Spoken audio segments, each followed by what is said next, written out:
Lacey with Lacey Powell Fitness and Dance. This is our week 1 review for our 4-week social Latin dance series. We went over several dance mechanics as well as 3 dances with like a little bonus introduction to another dance. We talked about that dance is just walking, right? Everything is just basically walking. We're keeping everything underneath ourselves. We're either walking forward, we're walking backward, maybe we're walking sideways, maybe you're crossing the leg, maybe you're shuffling the leg. Maybe you're turning around in a circle, maybe you're going backwards in a circle. It's just walking, right? We talked about that this is a connected dance, so there's 2 different types of connection that are commonly used. One is open position and the other is closed position. Open position is when you're 2 arms away from the partnership. So whoever is you're the partner, their arm is extended a little bit, keeping in mind of our shoulders and keeping in mind of our bodies. We don't want our shoulders popping out. We don't want to lock out our joints. We want soft elbows, soft wrists, right? So you have open position. You can either have your hands as the lead being a little bit curved, going outwards at a diagonal, and the follow places their hand like a towel on a towel rack, right? That's one way to think about it for open position. Another way that you can do is down here where your fingertips are rotated upwards, the thumbs are facing outwards, and the follow can place their hands gently inside the handhold. Still curved fingers like a cup link on a train so that they're not slipping out, because if you had straight hands, they'd be slipping out.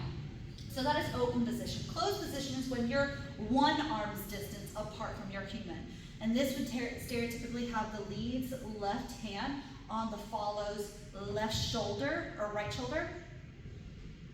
Yes, no, the lead's right hand on the follow's left shoulder. That's what I get for flip-flopping. And having your hand up here. We're not ballroom, so we're not super outstretched. We're not country, it's a little more relaxed. If we're Latin, it's going to be a lot more relaxed, right? So that's what it's going to feel like for the lead. For the follow, you have the lead's hand on your shoulder blade. Your hand goes in front of their deltoid or their shoulder, on their bicep or off to the corner if you have some beard, whatever. This hand is nice and loose on their other open hand. We talked about compression and extension. Remember how just touching is connection? Whereas if you are wiggling your toes, pump your heels on the balls of your feet, and you bring your head weight just slightly forward by 1 centimeter, that would be considered compression. And if you take a couple steps away from each other and take your head weight 1 centimeter, not 5 centimeter, one of them, away from each other, that's called extension or stretch, right? And in this space, when you're in closed position, it's a mixture of 2. There's like a tiny bit of like 2 out of 10 intensity of compression in the free hand, and maybe a 3 out of 10 extension or stretch in the shoulder blade. Now, follows, if you're not feeling enough, you can take your sternum and rotate it towards the closed arm. You can take it and close just to get a little bit more intensity. We talked about that. From there, we talked about windows. In windows, you need to be able to have your nose to the left side so that you're not stepping on each other. If your nose and your sternum are in alignment, you're going to step on each other's feet. So we talked about just shifting both partnerships off to the side so that you're offset, so that if you step forward, you're not going to step on anybody's toesies. That's very important. We talked about progressive dances. The line of dance is going around the room, kind of like country two-step, kind of like Tejano, where you're going around the room counterclockwise. The outside lane is the fast lane, the inside lane is the slow lane, and the middle is where they kind of groove and jive in the middle, okay?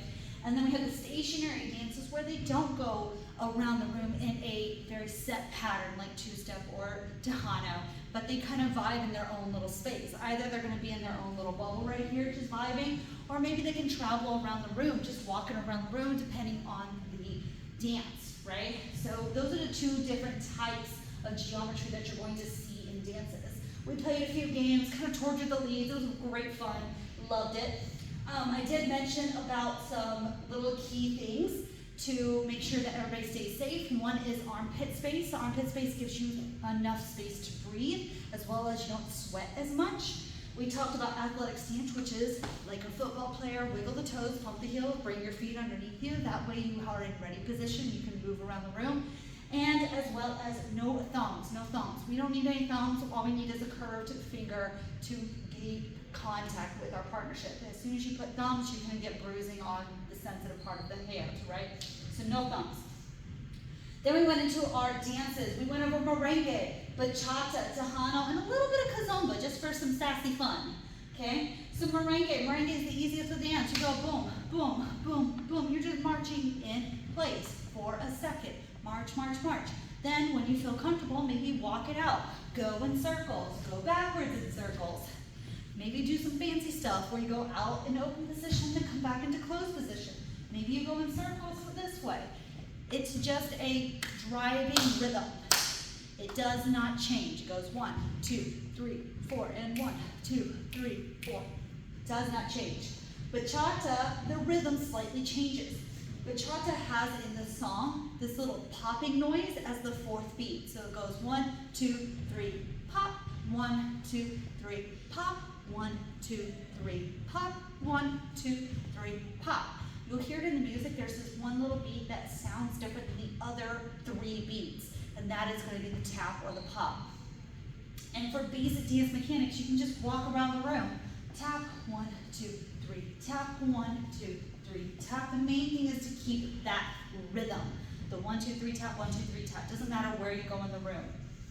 The next dance that we talked about was Tejano. Tejano was just a walking dance around the room in a counterclockwise. Walking dance, maybe you're in closed position, maybe you're in open position. How you go from the lead facing forward to the lead facing back and walking backwards, right? You want to think about progressive dances like train tracks. So whenever a train is needing to get around another train, the other train needs to go off the track, allow the other train to pass through, then the train can come through. So you want to treat your partnership like that. So the partnership goes off the track, the lead goes by, and you bring the partner back on the track. If you want to go the other way, you bring the partnership off the track and back in the track. Same thing with you switching. You go off the track and they go past, and then you get back on the track. Or maybe the other way. You go off the track, they go past, and you follow behind. That was the main thing with Tejano. And again, fast lane, slow lane, groove lane. You don't want to cause a backup. And then we talked about kizomba. Kizomba is a little bit more sensual, a little bit more slow, and a lot more emphasis on the booty. Again, we didn't go over it too much, but it did build off of the vernacular origins of a lot of these dances, which utilizes your rib cage. I talked about that I don't like this hobbly effect of several dances because it's not sustainable. The hip is going to get injured, the low back is going to get injured, the knee is going to get injured. Whereas if you utilize your rib cage and your crossbody slings of your body, you're going to get a more authentic look. You're going to get more longevity in your dancing. Especially in your Tejano dance, when you're moving through your rib cage, you'll get more power through that movement. Kizomba, if you start utilizing your rib cage, which is connected to your butt, because crossbody slings, pulling through from the rib cage is going to release the butt. Pulling through from the rib cage is going to release the butt. So you end up getting this nice little booty roll. And the rhythm with Kizomba is based on the music. It's still walking, but it may vary. Maybe it goes fast. Maybe it stops and pauses. Maybe it pulses. Maybe it taps. But it's still just walking with the music. This one's a lot more creative and a lot more freedom, right? So we have merengue, 1, 2, 3, 4, 1, 2, 3, 4, bachata, 1, 2, 3, tap, 1, 2, 3, tap, Tejano, 1, 2, 1, 2, 1, 2, 1, 2. Kizomba has a little driving beat, bass sound like boom, ba-da-ba, boom, ba-da-ba, boom, ba-da-ba, boom. And you can hear the difference in the music when they delay or go off of that rhythm. Maybe they go boom, ba-da-da-da-da, boom, ba-da-da-da-da, right? So that one changes a little bit. That's pretty much everything we went over, and I look forward to seeing you next week.